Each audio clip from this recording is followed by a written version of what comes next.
At the end of September last year, I bought a pair of C202 6.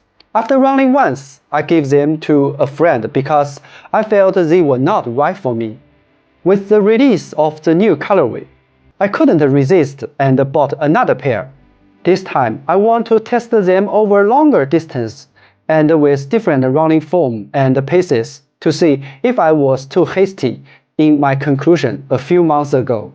Today, let's talk about the Anta C202 6.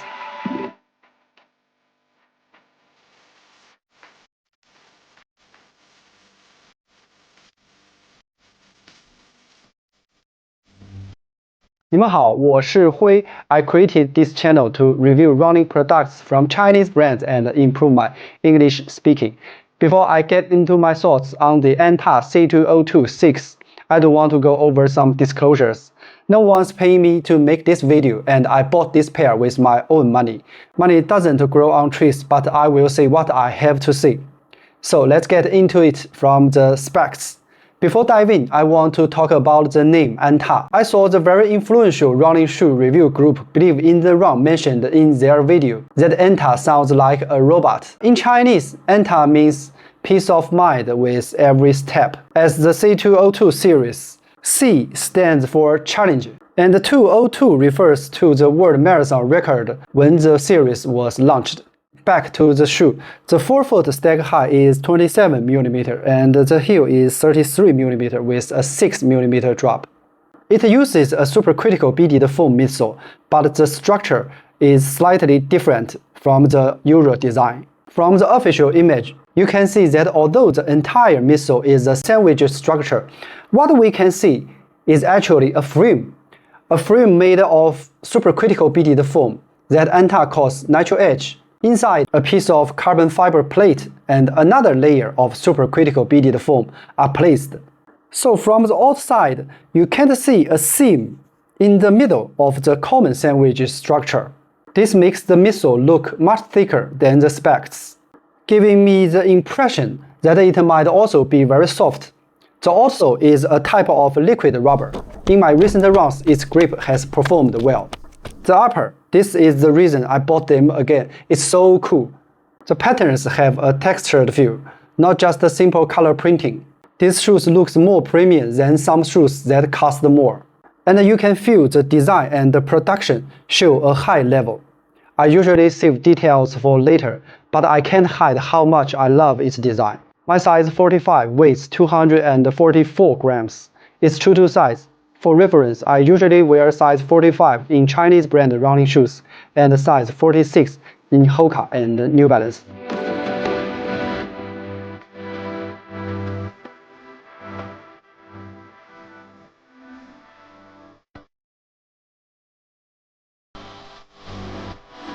After the basics, let's take a look at the details. The upper is a single layer and very breathable, which Anta calls a web. It's not very stretchy, but the toe box has a decent space, so I think it should work for wide feet. The tongue is a single layer of suede-like material with holes for breathability, not connected by gussets. The heel has some structural support and the padding feels just right to me. It locks the heel in place without absorbing too much sweat. The midsole, which looks thick, actually has some hidden features. When I press the upper, you can see this part is much higher than where the foot sits, acting like a sidewall to provide good lateral support when running. The same goes for the inner side, where it also forms a sidewall, effectively locking your foot in place. Combined with the structural support at the heel, it's no surprise that the shoe has good stability. The carbon plate isn't very stiff and can be bent without much effort, so I think the carbon plate plays a bigger role in stability, with only a small contribution in propulsion. From the official image, you can see the carbon plate has a very aggressive angle. Looking at it from the bottom of the shoe, you can more intuitively feel it. The plate under forefoot is very close to the ground. From another angle, you can see the plate under heel is far from the ground. An unexpected thing made it clear how far it's from the ground. This is the footage I took after the run when I got home. I had no idea how long this stone has been stuck there, because there is a lot of foam under the carbon plate. that I didn't notice anything. This design with the carbon plate close to the ground at the forefoot and far from it at the heel caused some issues, which I will discuss in the actual running experience.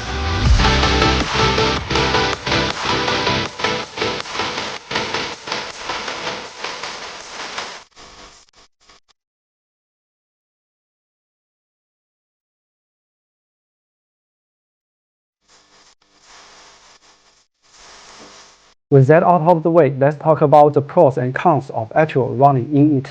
In recent runs, I've tried tempo runs, stress hold runs, and easy runs. My feelings this time can be more accurate. I think it's a relatively stiff running shoe. The forefoot provides only a small amount of rebound, especially in the first 20 km out of the box. Also, I feel there is a bit of disconnect between the forefoot and the heel.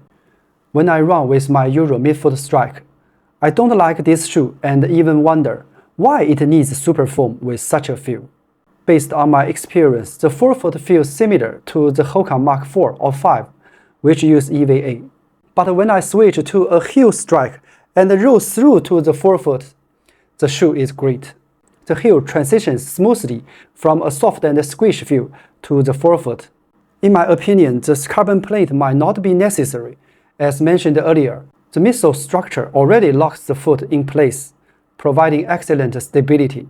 Adding a plate that doesn't provide much propulsion, but preventing the foam from being able to do the compression and the decompression. Is it worth the risk? Or is it a necessary compromise? So I think I would recommend this shoe for heel strikers, or runners who prefer direct ground feedback, especially the former. Will definitely have a much fun running experience. While wrapping up the video, I want to compare it with two other shoes.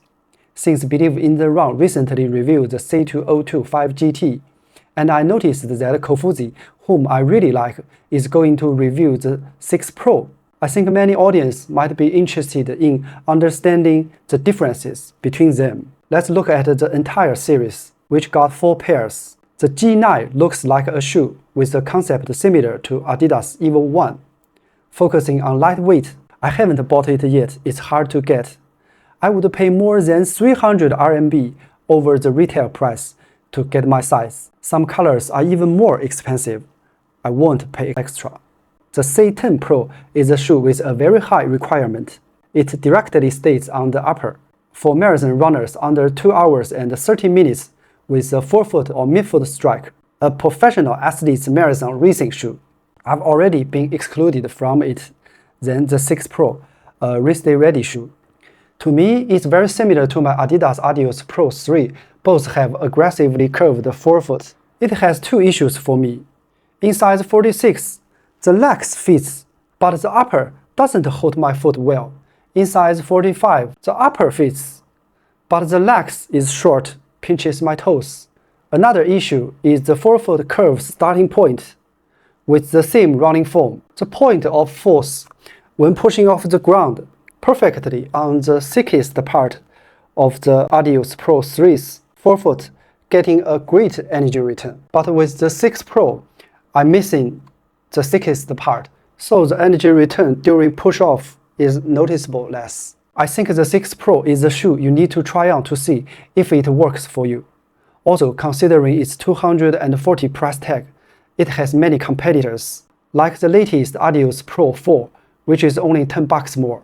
Last pair, the C202 5GT, released in 2023, has a midsole structure similar to the 6, but uses Natural Edge Pro, which is Anta's top-tier foam. Its forefoot is softer and bouncier than the 6. If you can get the 5GT at the price of the 6, it would be a real good deal. It's more adaptable to various running foam. As for the C202 6, if you are a heel striker or a high cadence runner, I think your experience will definitely be different from mine. The last of the last. I remember Anta released a light version of the C202 5th generation. I really hope Anta will use the C202 6 as a blueprint to release a version without the carbon plate and further reduce the price, because I do believe the foam in this shoe is good and it's a great looking with original design. that doesn't lose to any Western brand. Okay, that's my thoughts on the Anta C202 after 50 kilometers. Let me know in the comments if you have any questions about this shoe or any good tips on improving English speaking.